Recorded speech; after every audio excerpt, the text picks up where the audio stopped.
আজকে আমরা শিখব আফটার ইফেক্টে কিভাবে কোনো একটি ডিজাইন এলিমেন্টকে রোটেট করা যায়, যেমনটা আমরা আমাদের এই এক্সাম্পলে দেখতে পাচ্ছি। সো আমার মনে হয় ১ সেকেন্ডও আর নষ্ট করার দরকার নেই। আমরা সরাসরি চলে যাই ইলাস্ট্রেটরে। তারপরে আমরা জাম্প করব আফটার ইফেক্টে। ওকে। প্রিপিক থেকে আমি ওই ফাইলটি ইলাস্ট্রেটরে ওপেন করে নিয়েছি। অ্যাজ ইউজুয়াল এটির অরিজিনাল ডাউনলোড লিঙ্ক ডেসক্রিপশনে দেওয়া থাকবে এবং আমার এই যে এখানে যে লেয়ার সেপারেট করব প্র্যাকটিসের জন্য, সেই ফাইলটি এবং প্রজেক্ট ফাইলটিও ডেসক্রিপশনে ডাউনলোড লিঙ্ক দেয়া থাকবে। ওকে, এখানে লেয়ার প্যানেলটাকে যদি একটু ভালো করে লক্ষ্য করি তাহলে আমরা দেখতে পাচ্ছি এখানে টাওয়ার সহ টারবাইন বা ব্লেডস যাই বলি না কেন, তারপরে এখানে বাড়ি, তারপরে গাছ সবকিছু আলাদা, আলাদা লেয়ারে দেওয়া আছে। কিন্তু আমরা কিন্তু এখানে মুভ করব হচ্ছে এই টারবাইনটিকে। সো অবশ্যই এই লেয়ারটিকে কিন্তু আলাদা করতে হবে। এজন্য ১ম এ এই মূল লেয়ারের অ্যারোতে ক্লিক করে লেয়ারটাকে একটু এক্সপ্যান্ড করে নিলাম। তারপরেও আমরা সব এলিমেন্টকে দেখতে পাচ্ছি না। সুতরাং আবার এই অ্যারোতে ক্লিক করে লেয়ারকে আরেক ধাপ এক্সপ্যান্ড করে নিতে হবে। এখন কিন্তু আমরা সব আলাদা, আলাদা লেয়ারগুলিকে দেখতে পাচ্ছি। সো এইখানে here you go the blades layer. তো এই লেয়ারটাকে একদম সম্পূর্ণ আলাদা একটা লেয়ারে রাখতে হবে। এটা কাজটা খুবই সহজ।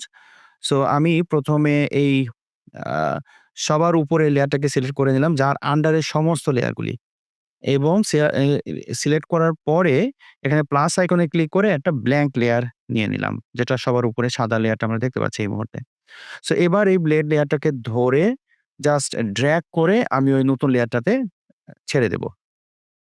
আমরা এখন দেখতে পাচ্ছি এই ব্লেড লেয়ারটা কিন্তু সম্পূর্ণ আলাদা হয়ে গেছে। সো এইখানে এখন আমার টাওয়ার একটা লেয়ারে আলাদা, আর হচ্ছে যে আমার ব্লেডস লেয়ারটা আলাদা। আচ্ছা, এই লেয়ারটা একটা নাম দিয়ে দেই, লেটস সে ব্লেডস। এখন কিন্তু আমরা দেখতে পাচ্ছি এই ব্লেড লেয়ার যেমন আলাদা রইলো এবং নিচে টাওয়ার লেয়ারটা কিন্তু সম্পূর্ণ আলাদা। সুতরাং এই ব্লেডস লেয়ারটাকে আমরা খুব সহজেই অ্যানিমেট করতে পারবো। এখানে আমাদের আরো একটা কাজ আছে। এখন এই ডিজাইনটাকে যদি আমরা লক্ষ্য করি তাহলে দেখতে পাচ্ছি এটা একটা বর্গাকৃতি, একটা স্কোয়ার শেপ একটা আর্টবোর্ড। সো ইলাস্ট্রেটরের টুলবারে আর্টবোর্ড আইকনে ডাবল ক্লিক করে যদি আমরা দেখি তাহলে দেখতে পাচ্ছি এটা ৫০০ বাই ৫০০ সাইজের একটা ক্যানভাস বা আর্টবোর্ড। কিন্তু YouTube এর জন্য আমাদের প্রয়োজন হবে 1920 1080। সো এখানে আমরা এই রেশিওটাকে চেঞ্জ করে নিব।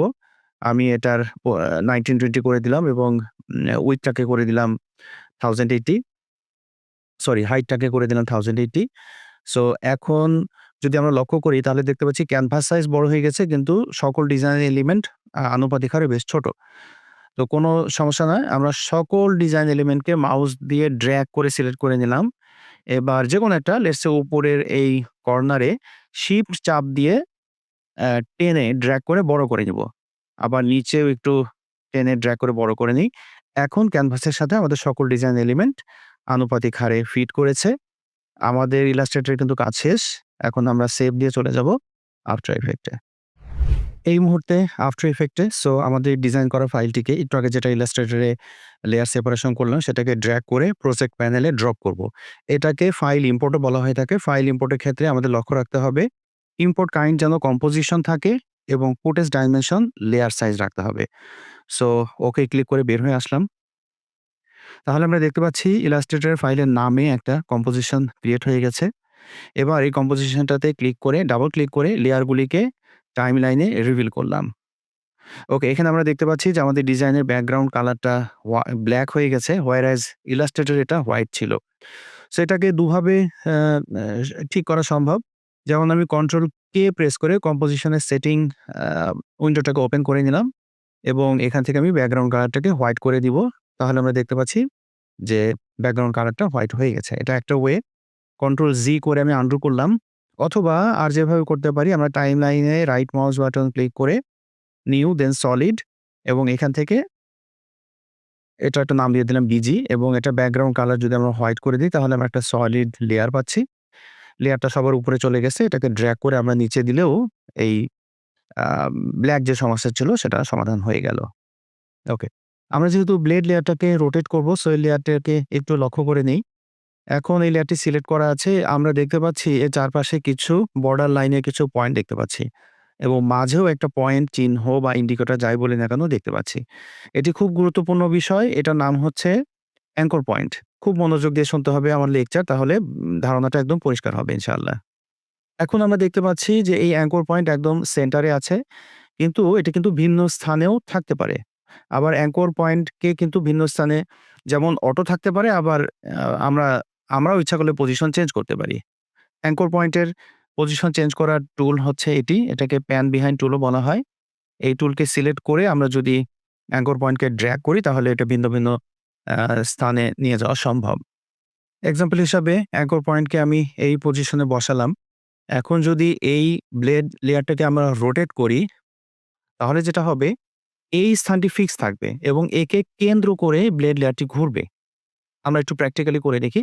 ব্লেয়ার লে ব্লেড লেয়ারটিকে সিলেক্ট করে আর প্রেস করলাম। তাহলে আমরা রোটেশন সেটিংস দেখতে পাচ্ছি। এবার স্টপ ওয়াচে ক্লিক করে টাইম ইন্ডিকেটরকে একদম শুরুতে রেখে স্টপ ওয়াচে ক্লিক করে একটা কি ফ্রেম নিয়ে নিলাম এবং লেটস সে ৩ সেকেন্ডে গিয়ে আরো একটা কি ফ্রেম নিলাম।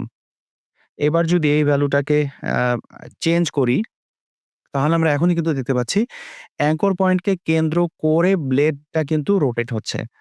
আমরা যদি প্লে করে দেখি তাহলে দেখতে পাচ্ছি হ্যাঁ, খুব সুন্দরভাবে রোটেট করছে, কিন্তু এটা কিন্তু বাস্তবসম্মত নয়।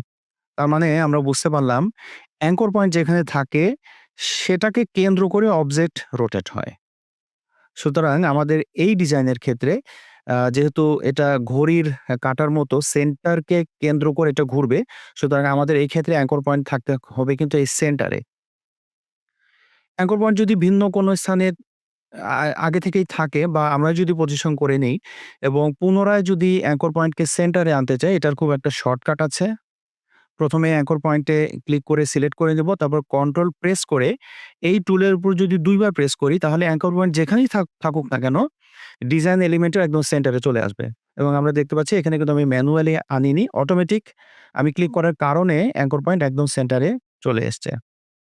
এখন আমরা এটাকে রোটেট করব। সুতরাং উম আ আ স্টপওয়াচে ক্লিক করে একটা কি ফ্রেম নিয়ে নিলাম এবং লেটস সে ৪ সেকেন্ডে গিয়ে আরো একটা কি ফ্রেম নিলাম এবং এই রোটেশন ভ্যালুটাকে একটু ডিগ্রিটাকে আমি একটু চেঞ্জ করে দিলাম।